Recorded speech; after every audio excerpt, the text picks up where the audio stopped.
Mesdames et messieurs, bonsoir et bienvenue à ce 19h. Pendant 7 jours, la ville de Bobo-Dioulasso est restée suspendue aux activités de la première édition de la Semaine de la Paix. Conférences et prêches ont jalonné cette semaine, le tout dans le but de faire comprendre que l'islam est une religion de paix. Dans ce journal, nous vous ferons revivre les grands moments de la première édition du Grand Prix Sobicop du cyclisme. 12 clubs l'ont disputé sur un circuit fermé de 9 km parcouru 14 fois. Au final, Bachirou Monea passe en premier la ligne d'arrivée. Mesdames et messieurs, ce sont là les titres de votre 19h. Bonsoir. La première édition de la Semaine de la Paix tenue à Bobo-Dioulasso s'est achevée la semaine dernière. Il s'agit d'une activité religieuse qui s'est déroulée autour des prêches et des conférences pour faire comprendre le rôle et la place de l'islam dans la promotion des valeurs de paix. Des dons de sang et des visites aux malades, de même qu'aux détenus, ont émaillé également cette Semaine de la Paix. Le compte-rendu avec Karim Ilboudo et Moussa Sanon. Semaine de la paix, initiée par le mouvement sunnite du Burkina, la première édition s'achève. À la tribune des interventions, les leaders religieux appellent tous à une meilleure compréhension du rôle et de la place de l'islam dans la promotion des valeurs et principes de paix. Les forces G5 sont mobilisées au Mali. Ça, c'est une mobilisation physique et militaire. Il est de notre devoir, en tant que dignitaires religieux, de mobiliser aussi les fidèles dans un autre sens. Alors pour qu'effectivement ces efforts-là se conjuguent pour apporter la paix dans la sous-région. Au cours de cette semaine dédiée à la paix, plusieurs activités ont été menées, des activités qui ont regroupé des milliers de participants issus de diverses confessions et associations islamiques. C'était là une occasion de regrouper toutes ces confessions et de regrouper les éminentes personnalités du monde musulman pour prêcher. Il y a eu des conférences publiques, il y a eu des formations à l'endroit des imams et des muezzins, et il y a eu effectivement plusieurs sensibilisations. De notre avis, nous sommes tout à fait ravis, tout simplement parce que cela contribue à la stabilité effectivement du pays, à la promotion de la paix dans notre pays et à la solidarité nationale. Cette première édition de la Semaine de la Paix s'achève à Bobo-Dioulasso. Rendez-vous est pris en 2019 pour la deuxième édition. De Bobo-Dioulasso, nous vous amenons à Oula. Cette localité située dans la province du Yatenga a été le théâtre d'une opération de redevabilité. Le maire de cette commune rurale a présenté aux populations le bilan des activités menées par le conseil municipal. Il s'est soumis aux questions des citoyens et a également recueilli leurs attentes. Voyons cela avec Issoufou Kabore et Karim Bikienga. Commune rurale de Oula, dans la province du Yatenga. L'heure est à la reddition des comptes et le maire répond de sa gestion face aux populations. Quand nous sommes arrivés, nous nous sommes dit que nous allons réaliser des infrastructures économiques qui seront capables de revenir à la commune avec de l'argent pour qu'on puisse maintenant investir dans l'économie et dans le social. Donc nous avons pu mettre des hangars au marché de Lougouri, des hangars au marché de Ziga, et nous continuons dans cette dynamique-là. À ces réalisations s'ajoutent entre autres des écoles construites et des dispensaires électrifiés. Néanmoins, les attentes des populations restent énormes.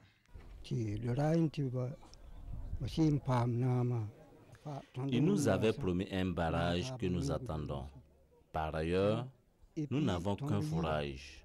Nous souhaitons qu'il nous ajoute un autre.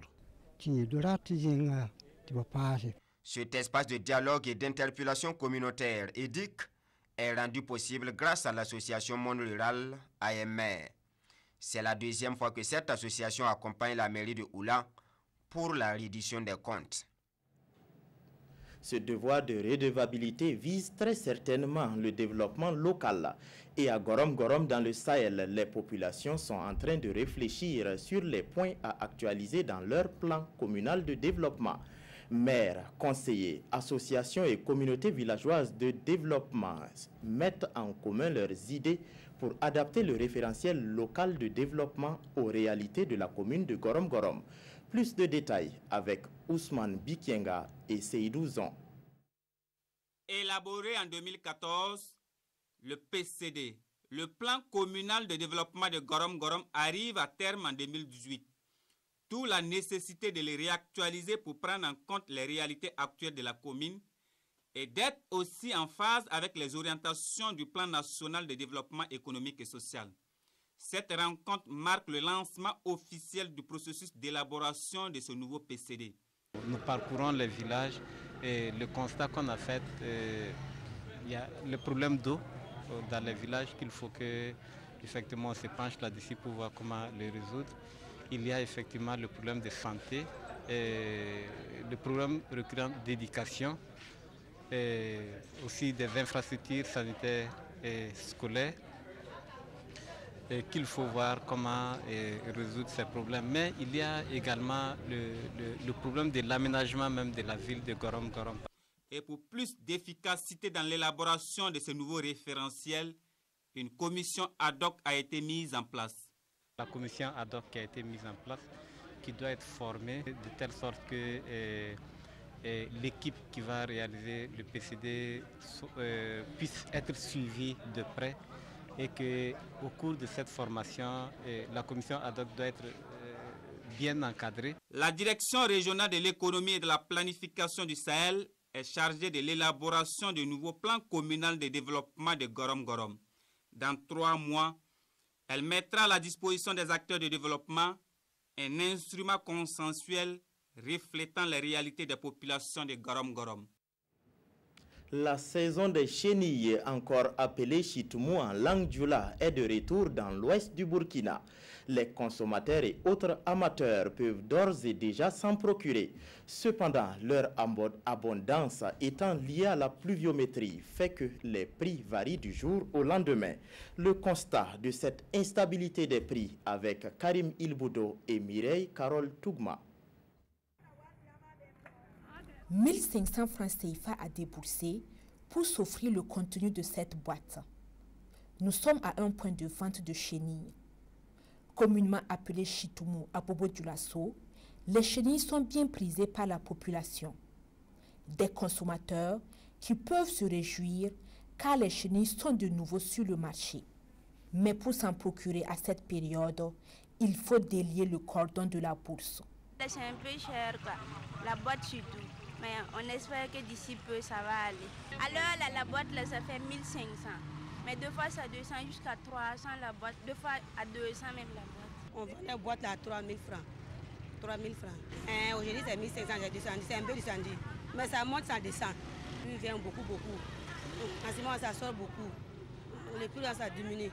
Les prix fluctuent du jour au lendemain en fonction du temps qu'il fait. Les prix varient en fonction de la pluviométrie. Quand il pleut, le lendemain, il y a beaucoup de chenilles. En outre, les chenilles coûteront nettement moins cher.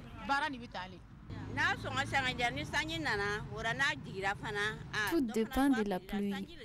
Parfois, le prix de la boîte peut descendre jusqu'à 800 ou 600 ou encore moins.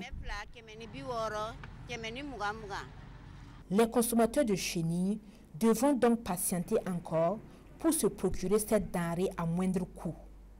Mais en attendant, certains ne se privent pas de ce plaisir, quel que soit le prix.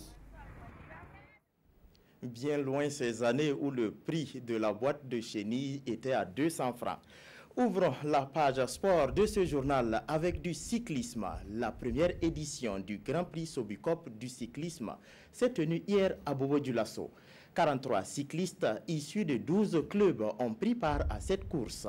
Elle s'est disputée sur un circuit fermé de 9 km à parcourir 14 fois, soit 126 km en tout. Au bout de l'effort, c'est Bachirou Monea de l'Ajiseka qui se place sur la plus haute marche du podium.